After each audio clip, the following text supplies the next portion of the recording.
समस्या का समाधान। किसी शहर में एक व्यक्ति था। वह हमेशा दुखी रहा करता था। उसे हमेशा ऐसा लगता था कि उससे दुखी व्यक्ति संसार में और कोई नहीं है। जब भी कोई उससे बात करता तो वह अपनी समस्याओं का बखान करने लगता। थोड़ी देर में साथ वाला व्यक्ति उठकर चला जाता। इस बात से तो वह और परेशान हो जाता कि उसकी बात कोई सुनने वाला नहीं है। तभी उसे पता चला कि शहर में कोई महात्मा आने वाले हैं जिनके पास सभी समस्याओं का समाधान है। यह जानकर वह महात्मा के पास पहुंचा। उस महात्मा के साथ हमेशा एक काफिला चला करता था जिसमें कई ऊंट भी थे।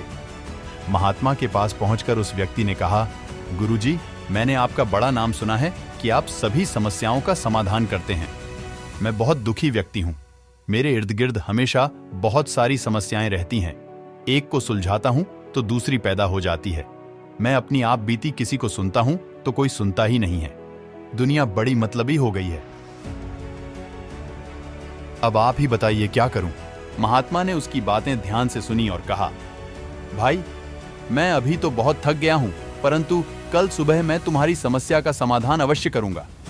इस बीच तुम मेरा एक काम कर दो। मेरे ऊंटों की देखभाल करने वाला आदमी बीमार है।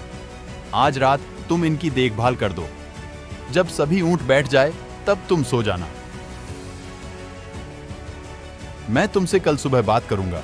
अगले दिन महात्मा ने उस आदमी को बुलाया। उसकी आंखें लाल थीं। महात्मा ने पूछा, तो बताओ, कल रात कैसी नींद आई? व्यक्ति बोला, गुरुजी, मैं तो रात भर सोया ही नहीं। आपने कहा था जब सभी ऊंट बैठ जाए तब सो जाना, पर ऐसा नहीं हुआ।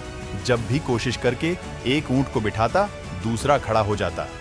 सारे ऊंट बैठा ही नहीं, इसीलिए मैं भर रात सो नहीं सका। महात्मा जी ने मुस्कुराते हुए कहा, मैं जानता था कि इतने ऊंट एक साथ कभी नहीं बैठ सकता, फिर भी मैंने तुम्हें ऐसा करने को कहा। यह सुनकर व्यक्ति क्रोधित होकर बोला, महात्मा जी, मैं आपसे हल मांगने आया था, पर आपने भी मुझे परेशान कर दिया। महात्मा बोले, नहीं भाई, दरअसल यह तुम्हारे समस्या का समाधान है।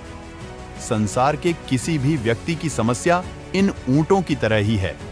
एक खत्म होगी तो दूसरी खड़ी हो जाएगी। अतः सभी समस्याओं के खत्म होने का इंतजार करोगे तो कभी भी चैन से नहीं जी पाओगे। समस्याएं तो जीवन का ही अंग है। इसे महसूस करते हुए जीवन का आनंद लो। जीवन में सहज रहने का यही एक उपाय है। दुनिया के किसी भी व्यक्ति को तुम्हारी समस्याएं सुनने में कोई दिलचस्पी नहीं है, क्योंकि उनकी भी अपनी समस्याएं हैं।